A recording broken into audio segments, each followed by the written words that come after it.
I know there is legislation on Beacon Hill, and there's also a ballot initiative, and I don't really want to get into the nuances of both. I just want to sort of stick to the, Mr. Tamayo, what is your position on the immersion program? Why are you convinced? I know you were with the Chelsea schools for a year. Why are you convinced that's the better way to go? I am convinced from my own experiences, having immigrated here from Cuba. When I began kindergarten at the age of 5, I could not speak a stitch of English. By October of my kindergarten year, I could speak very well. I could begin to read quite well by the end of my kindergarten year. I don't think that I've been endowed with a brain that is much different than the brains of 5-year-old children now in Chelsea and in Lawrence and in Springfield. Those children should be allowed to immerse themselves in English and to gain proficiency very quickly. What we have in place now is a law that assumes that the children are not capable of learning English as quickly as possible. Mr. Barrios, by the way, is completely wrong on the results out of California. In fact, the limited English proficient students out of the Oceanside district not only caught up with their limited English proficient peers in California, but they overtook them and overtook every other district that has shown to stay with bilingual education. Okay. They've done far better. Why not try it, since we've seen by the results of the MCAS test the other system isn't working? He admits the failure of his own program. What he would like to do, and what Ron Unz would like to do, is say, we're going to scrap the current program and make everybody, children of all ages, do the same program. Now, for immersion works for 5-year-olds. It worked for Mr. Tamayo quite well. But if you come here at the age of 13 or 14, it's going to, because younger children learn a language quicker, sort of the flip of that is, if you're older, it takes you a little bit longer. Wait a second. First of all, why is this largely about the why is this largely about the Hispanic community? I've seen profiles, many, in the last year about people from Kosovo, people from Albania, people who've come here and not speaking a word, and they are valedictorians. Let me answer that, Emily, because the reality is, in Massachusetts, if you look at ESL kids, and that's the equivalent of what they'll be putting us in, ESL kids versus English as a second language, precisely 2A immersion kids and TBE kids. These are the kids, their programs. The kids who do best are the kids in flexible programs. The one-size-fits-all programs, whether it's the current law or what he's proposing for all children, do work. Those are Massachusetts here. People who have come from other countries have had to. Well, why not? Then let's give school districts choices. They've done well in those programs. Barrios.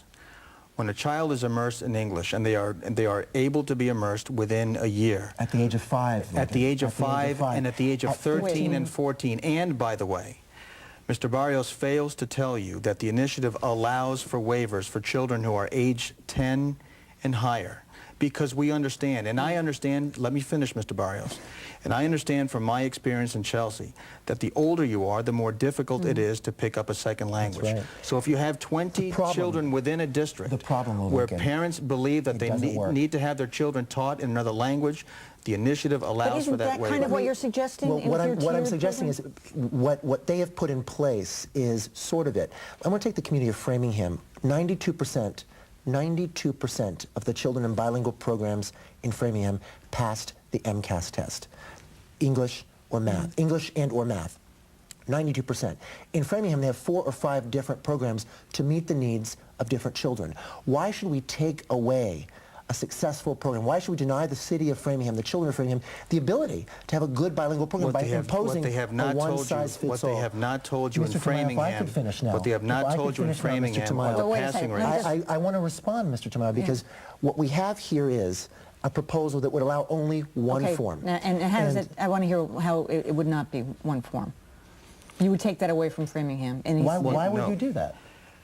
It's a successful program. The initiative for all, no, Framingham has not told us what the passing rates are by program. I'll tell you this, every child in their program went on to higher education. Every child who was in a bilingual education at the high school, Framingham High School, went on to as an associate's degree program. Of course, unfortunately, we are talking about Framingham as opposed to Boston, and the problem really isn't. We're talking about a total of 200 children in Framingham. If we're looking for solutions, one size fits all, whether the current law or the new law. And all I'm going to say to you is one more time, why not give this a try? We've tried it the other way. I'm willing to I'm willing to experiment, We've tried but it for not the just last with one 15 size. years with the legislature. I think that choice... And all the legislature needs are busloads of very loud, vocal, organized advocates. Okay, which is going to come first? I got to ask you like this. to respond, Wait a Emily. minute. I'd like What's to going to come respond. first, the legislation or the ballot initiative? The legislation, we're going to have choice legislation this year Which may from not the pass. legislature. And then- Let me tell you a little bit about Mr. Barrios' choice legislation. Actually, I'd like to hear about it. Mr. since we Barrios, haven't released it yet.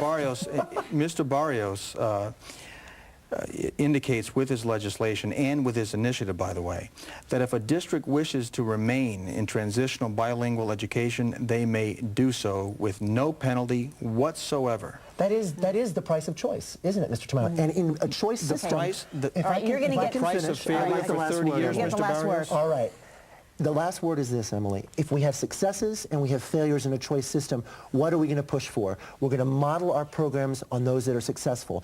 Why limit ourselves to one program or the other? Well, their point and is why successes should children? there, too. That's Because in the correct. large And so districts with let's large give the numbers districts of choices. Spanish-speaking And children, that's we the have idea. failed for Representative Jarrett, 30 Barrios, years. Thank you very much. And Lincoln tomorrow. Thank you very much. The debate goes on, and we can see why it's been going for 2 decades. All right.